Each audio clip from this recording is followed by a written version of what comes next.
Ní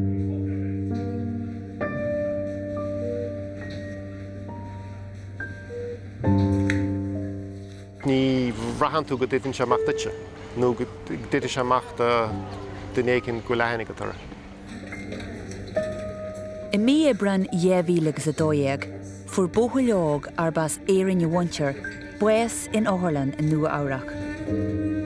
Almost every day you're starting off, and the word why starts every sentence, starts every thought. Conna sa hála sé sin, tá sé I bhfad níos deachar ná aonrad eile a bhuail lom in san slí seo.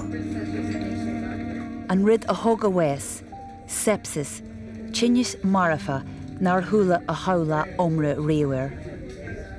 I did the check for meningitis, I did the check for tick bite, but I didn't know about sepsis. Nuair a higann cáil, tigann áil, agus bhí siad chun an áil sinna úsáid le cuidiú le teaghlaí eile.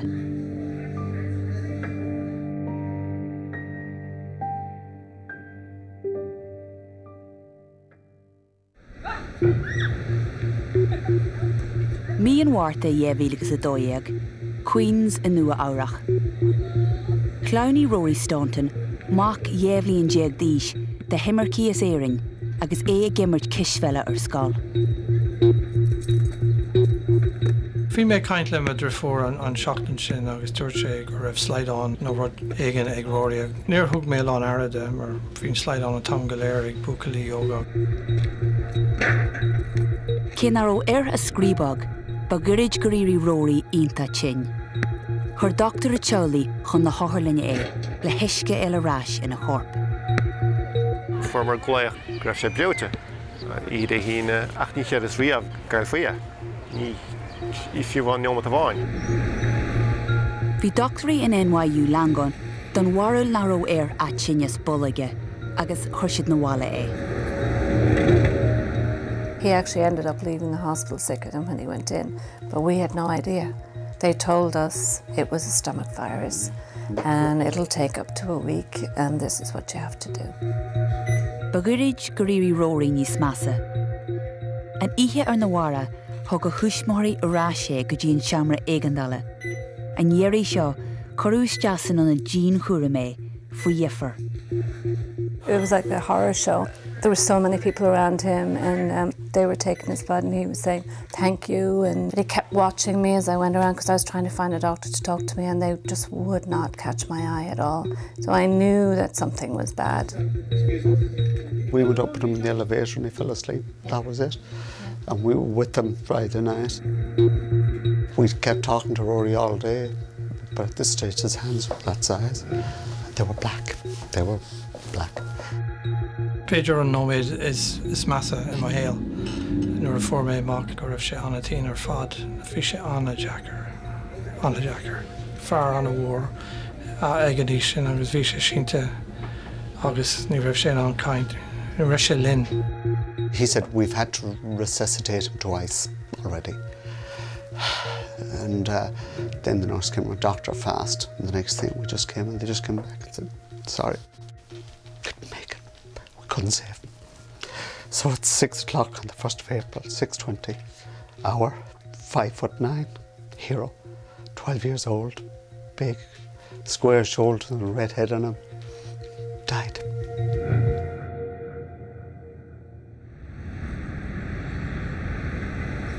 I dús na hártwaidí dag Rory Staunton mayo agus thuisiar imreacha go Merica. Tá géirí go maith leis agus coppla teach leanna greithe aige in nua amhrach. Everything okay in the VIP section? Excellent.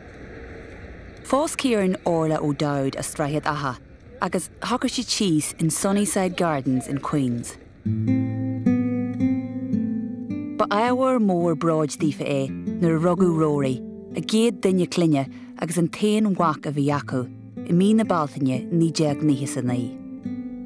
He was very kind, he was very loving. He was a child who always took the side of the underdog, always defended the kid who was getting a hard time in the playground. He and his sister Kathleen were a pair of practical jokers from an early age. You name it, they got up to it. Dúirt mé gur é amach nach tágam é Rory agus bhí mar anna congrach nuair a thach mé isteach sa teach. Tás nó méid ag Aragón faoi políocht a nó méid a thach mé isteach.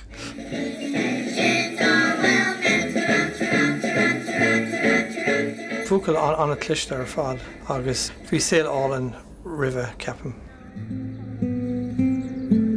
Bhí sé an taobh céanna le maníon céara. Thugbar blianta agus blianta le chéile tá. Buach leanna iasmhethe, thug sé amecht cáideach tá stáil óon den in leanna bhile sa timppul. Níor sé grána léine ceapas bhí sé céalmhar. Bhí sé peacekeeper bheit sé an duine.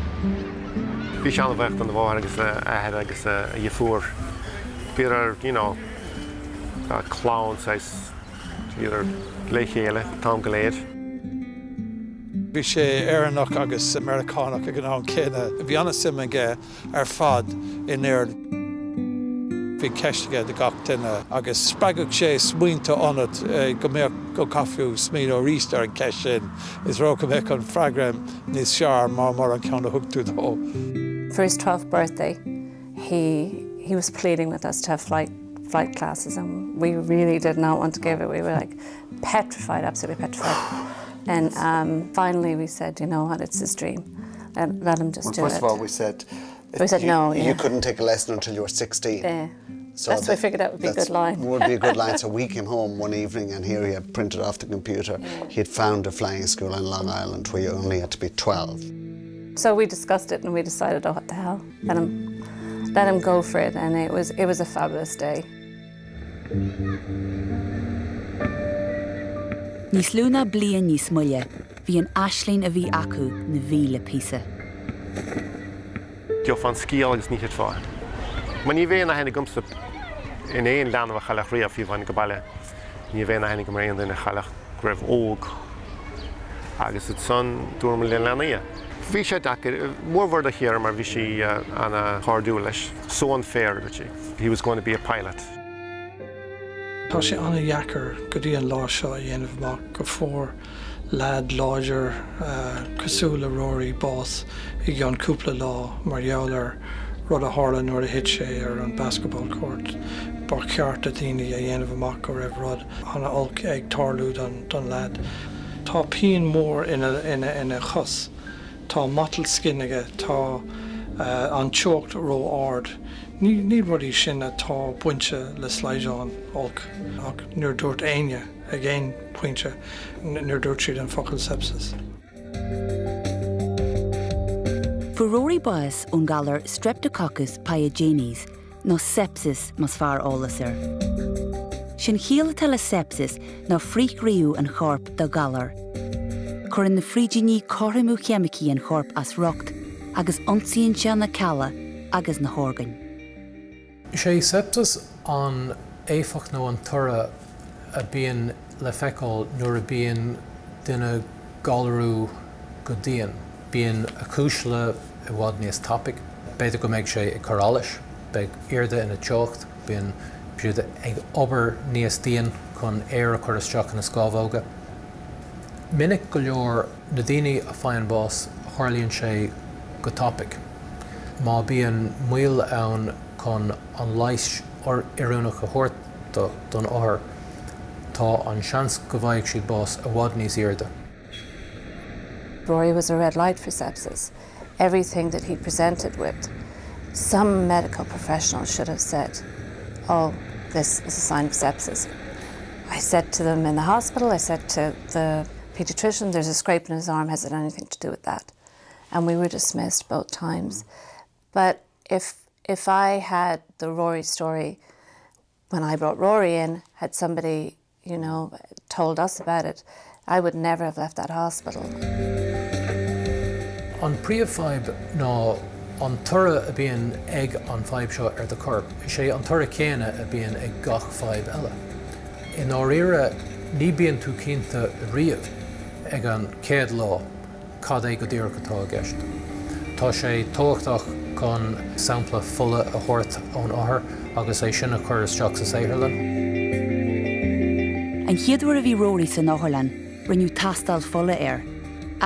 Níor dearnú seiceáil ar na torthaí sular le go bhwala é. We as parents are not medical professionals. We never knew there was a thing out there that could kill your child other than the act of God. We didn't know that this creature, this killer on the loose that killed more Americans than AIDS and a couple of cancers combined, was stalking. Iúltaí Orlan NYU Langon, sunraí chas Rory a phlé. Chur an táthirlean a chomhrón in Newell, agus coppla míon dhé West Rory, darthaí siad a cleachtais maidir le hothar a scéalú na bhalla. Dadhaí an táthirlean gur tugadh na barta sin de thorú ar West Rory. Bhí clán Staunton na géirí maithis éige na hart as a mrisú crí hain. An tain rud a bhí tábhairteach le gach duine san tláán, gur dhéanamid rud éigean ar son daoine eile a méigeann san stáid sin.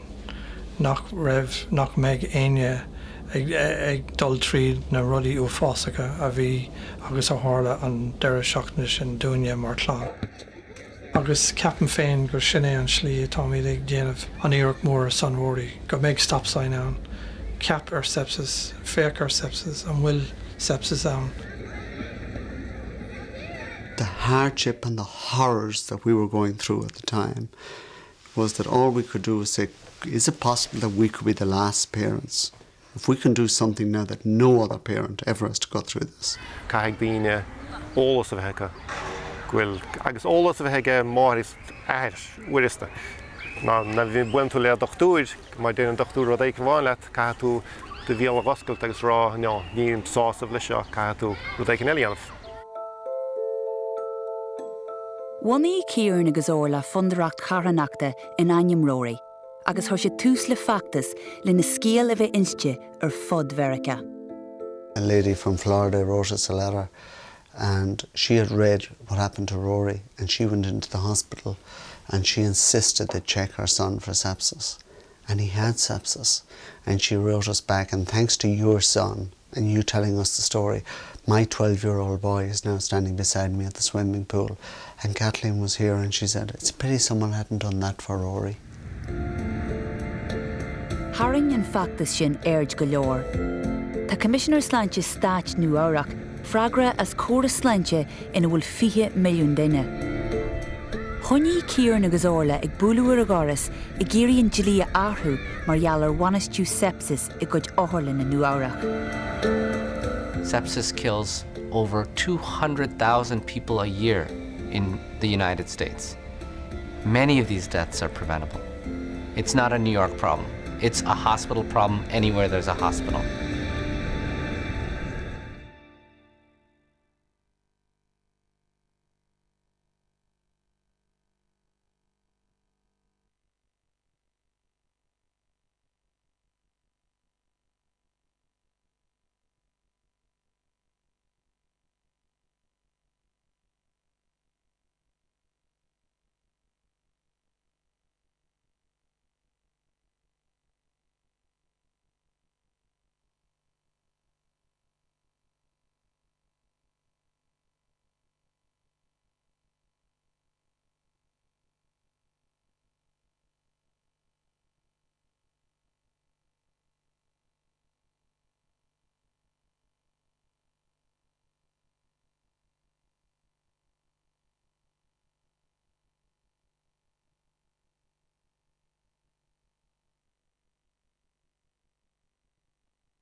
Haring bues Rory Staunton, gasar og, Yevlin Jagdish a for bues the war Jean Ches sepsis, aird and phobal America.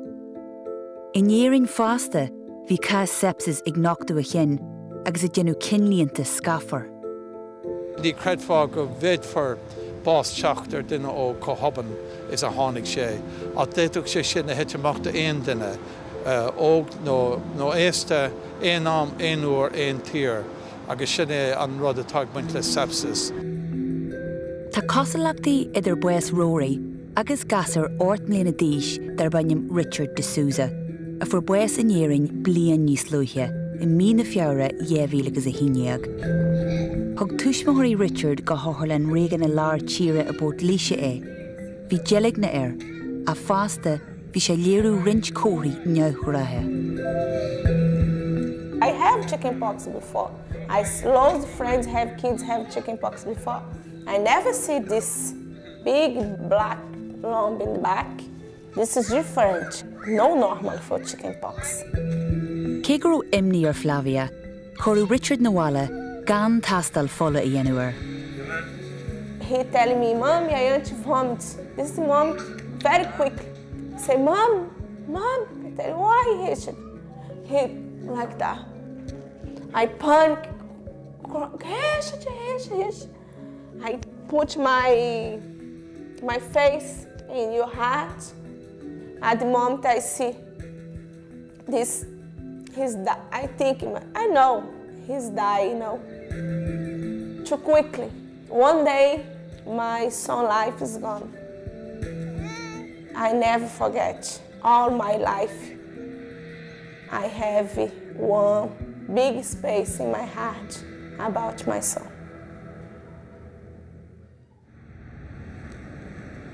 Léirí an coiste crónar a níos muile gur sepsis a bethúis le buas Richard.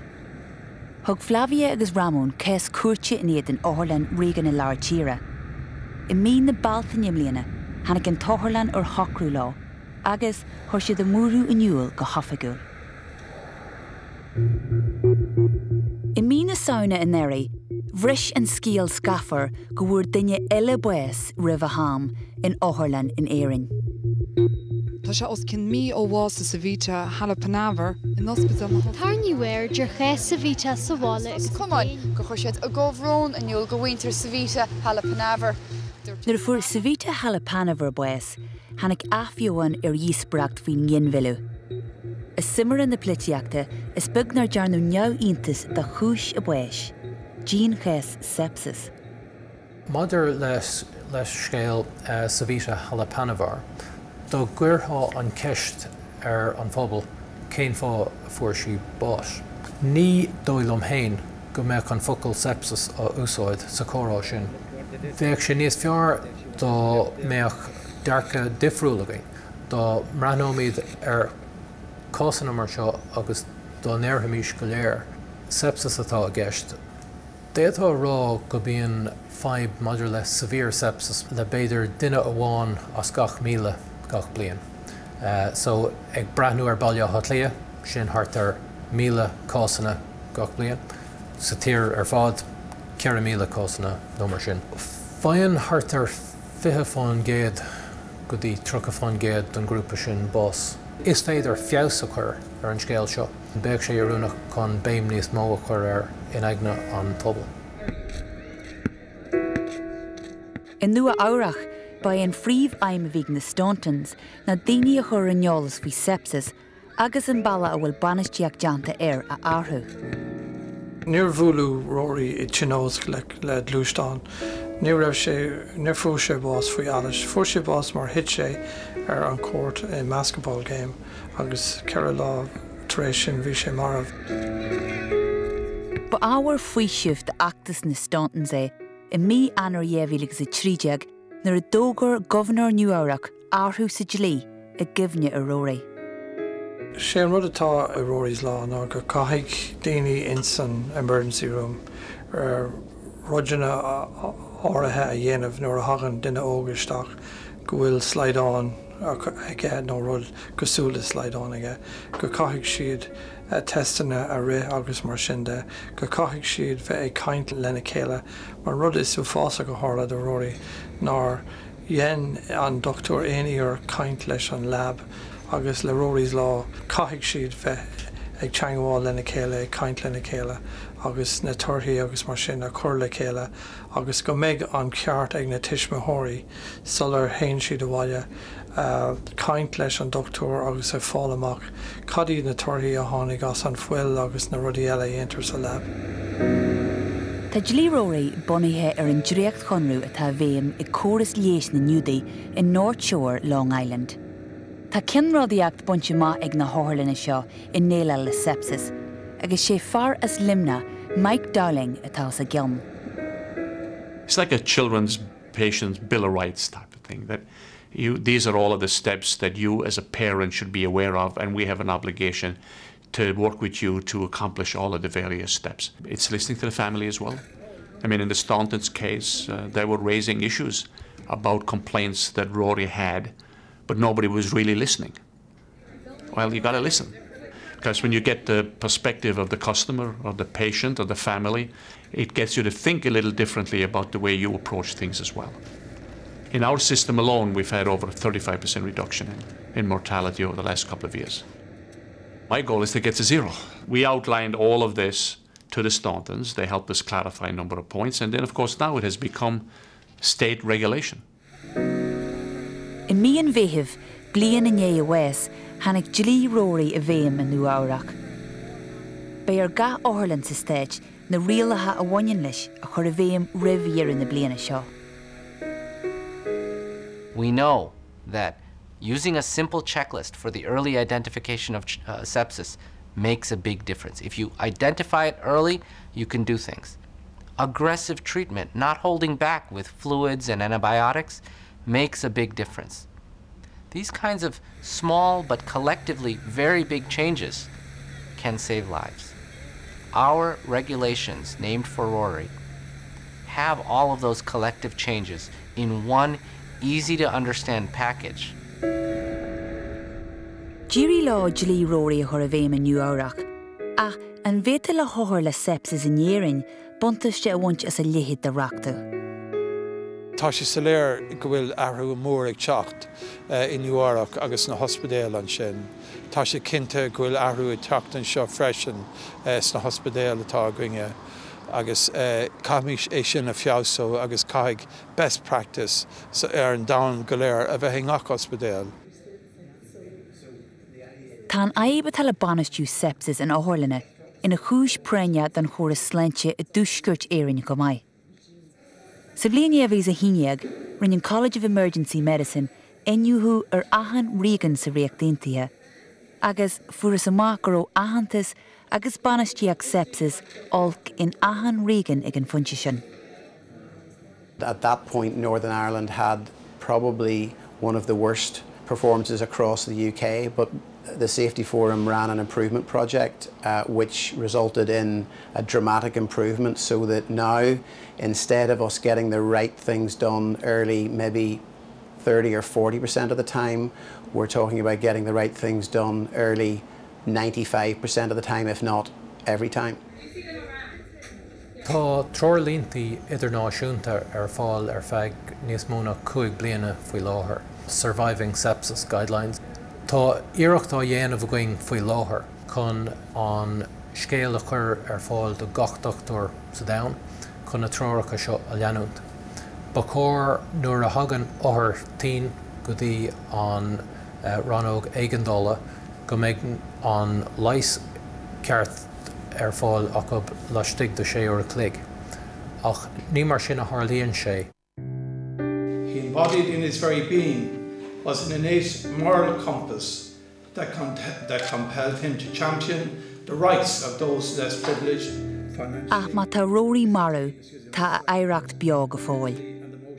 Tinscú de chuid na man atá in Able Vision Ireland, do ghaoine a bhfuil deacreachtaí fólama acu mar gheall a riachtanisí speisialta.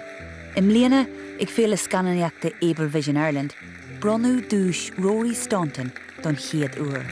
Is a card an a bhór agus bhfuil anam Rory an tá sin an a háachta gur fad mar do thrid sé na scoil féin. Son daoine mí cumas fálamthe. Nach raibh ceadach aon duine dro ochel a chur do daoine mar sin. Agus bhí sé gcónaí ag seaas suas do daoine. De gach duine dar ar ach go háir a daoine speisialta. Níl éon rud níos deachar sa domhan ná caile amach nó caile iníon. Agus aine go hálíonn sé tá sé anna dheachar agus hála sé do orla agus cearan ach níor lí siad sios faoi. Tá cuimhne Rory an insin a lán daoine inis. Go mbeidh sé an difriocht an mhór a dhéanamh de tiismthirí eile a bheith in san áit céine. Tá mé féin an morálachas na ruí atá siad a dhéanamh. Ach tá sé deachar, tá gach lá anna dheachar dóibh. It has helped in that we will always be Rory's parents, so it has helped that we're still doing something for him. But it's partly an empty success because he's not here to tell me about it. Hasha good duna go gath Rory fáilmhais gon rudéic mar sin amach achas mar sin bhí gan saoil clí mar achar rudí cain dunéicint god gortathe san in aon den feic. Rory has already saved lives. His contribution, his legacy, is incredible for a 12-year-old boy. Tá sé an dachar de dtíine cóthóg le Rory éon rion a bheitán ar a sciobfar an tír agus an saoil seo thu, agus tá a rion fáca agus beag sé an i gcónaí.